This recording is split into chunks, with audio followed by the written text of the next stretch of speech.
Saya Desriana Maulani dari Prodi Perbankan Syariah semester 5 reguler pagi. Di sini saya akan menjelaskan tugas individu mata kuliah ekonometrika, yaitu mereview jurnal yang berjudul Analisis Faktor-Faktor yang Mempengaruhi Inflasi pada Kota Metropolitan di Indonesia dengan menggunakan analisis data panel, yang ditulis oleh Rahmadeni dan Nindya Wulandari. Langsung saja, jurnal yang berjudul Analisis Faktor-Faktor yang Mempengaruhi Inflasi pada Kota Metropolitan di Indonesia dengan menggunakan analisis data panel. Judul ini berisi tentang analisis hubungan beberapa faktor terhadap inflasi di kota metropolitan di Indonesia menggunakan analisis data panel dan menganalisis data dengan menggunakan regresi data panel dengan menggunakan software IPIUS. Abstrak yang disajikan penulis secara lengkap, dimulai pendahuluan, metode dan bahan penelitian, hasil dan pembahasan, serta kesimpulan. Di dalam pendahuluan, penulis menjelaskan latar belakang permasalahan yang menjadi acuan dasar penelitian. Bagian selanjutnya adalah metode dan bahan penelitian yang menjelaskan tentang model ekonometrika yang digunakan. Penelitian ini akan menganalisis data dengan menggunakan regresi data panel menggunakan software IPIUS. Data yang digunakan dalam regresi data panel ini diperoleh dari Badan Pusat Statistik Indonesia. Data yang diambil dari tahun 2011 sampai tahun 2014 dan data yang digunakan adalah data per kota, yaitu kota metropolitan di Indonesia yang terdiri dari 11 kota, yaitu Medan, Palembang, Jakarta, Bandung, Surakarta, Semarang, Tegal, Yogyakarta, Malang, Surabaya, dan Makassar. Selain itu, dalam metode penelitian terdapat penjelasan mengenai spesifikasi data. Bagian selanjutnya adalah hasil dan pembahasan, meliputi penjelasan variabel terikat dan variabel bebasnya. Variabel terikat pada penelitian ini adalah tingkat inflasi dan variabel bebasnya yaitu jumlah penduduk miskin, jumlah produk domestik regional bruto, pertumbuhan ekonomi, dan tingkat pengangguran.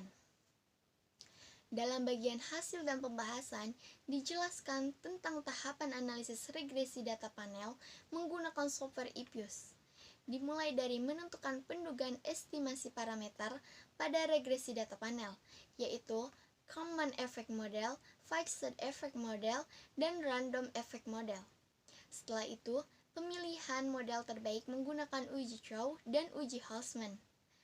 Pada uji Chow dan uji Holzman, maka didapat model terbaik adalah Fixed Effect Model. Untuk uji Chow, jika yang diperoleh model terbaiknya adalah Fixed Effect Model, maka langkah selanjutnya harus digunakan uji Holzman. Pada uji Holzman,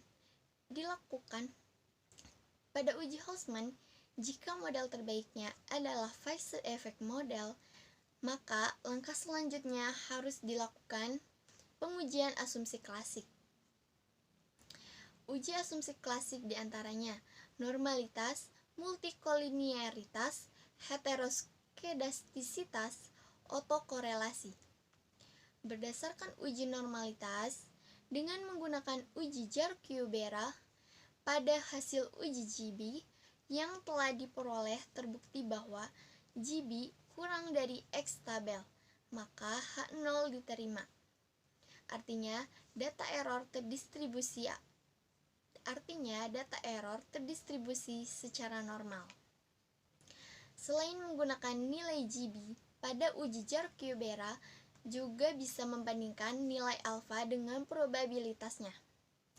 Jika nilai probabilitasnya kurang dari alfa, maka H0 ditolak. Berdasarkan uji multikolinearitas, terdapat pada matriks yang merupakan hasil output dari uji multikolinearitas.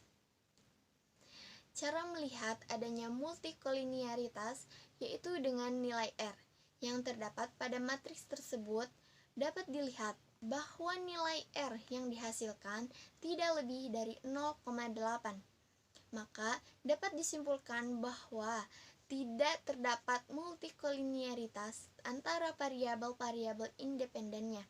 Selanjutnya, uji heteroskedastisitas. Berdasarkan hasil output pada tabel uji White dengan daerah penolakan, jika X hitung lebih besar dari X tabel, maka H0 ditolak. Pada uji White yang telah diperoleh terbukti bahwa X hitung kurang dari X tabel, maka H0 diterima. Artinya, tidak terjadi heteroskedastisitas. Uji klasik yang terakhir yaitu autokorelasi dapat diuji menggunakan uji Darwin-Watson. Berdasarkan output dari model yaitu fixed effect model, diperoleh nilai Darwin-Watson state sama dengan 2.024630, sehingga dapat disimpulkan bahwa H0 diterima. Artinya, tidak terjadi autokorelasi pada model. Kemudian, setelah uji klasik, dilakukan koefisien determinasi. Koefisien determinasi dari hasil model terbaik yaitu fixed effect model yang telah didapat yaitu sebesar 0,585126. Hal ini berarti sebesar 58,51%. Variasi inflasi dapat dijelaskan oleh variabel bebas, sedangkan 41,49% dijelaskan oleh variabel lain di luar model. Yang terakhir yaitu uji signifikan parameter yang terdiri dari uji keseluruhan dan uji parsial. Berdasarkan tabel uji signifikan secara keseluruhan, maka dapat disimpulkan dengan daerah penolakan. Jika F hitung lebih besar dari F tabel, maka H0 ditolak. Artinya, dapat disimpulkan bahwa terdapat pengaruh yang signifikan antara variabel jumlah penduduk miskin, jumlah produk domestik regional bruto, tingkat pertumbuhan ekonomi, dan tingkat pengangguran terhadap tingkat inflasi. Selanjutnya, uji parsial. Dapat ditarik kesimpulan untuk konstan jika P kurang dari alfa, artinya H0 ditolak. Sehingga dapat disimpulkan bahwa terdapat pengaruh yang signifikan antara variabel konstan dengan tingkat inflasi. Untuk kemiskinan jika P kurang dari alfa, artinya H0 ditolak. Sehingga dapat disimpulkan bahwa terdapat pengaruh yang signifikan antara variabel kemiskinan dengan tingkat inflasi. Untuk produk domestik regional bruto, jika P kurang dari alfa, artinya H0 ditolak. Sehingga dapat disimpulkan bahwa terdapat pengaruh yang signifikan antara variabel produk domestik regional bruto dengan tingkat inflasi. Untuk tingkat pertumbuhan ekonomi, jika P kurang dari alfa, artinya H0 ditolak, sehingga dapat disimpulkan bahwa terdapat pengaruh yang signifikan antara variabel tingkat pertumbuhan ekonomi dengan tingkat inflasi. Untuk tingkat pengangguran, jika P lebih besar dari alfa, artinya H0 diterima. Sehingga dapat disimpulkan bahwa tidak terdapat pengaruh yang signifikan antara variabel tingkat pengangguran dengan tingkat inflasi. Selanjutnya yaitu bagian terakhir, yaitu bagian kesimpulan.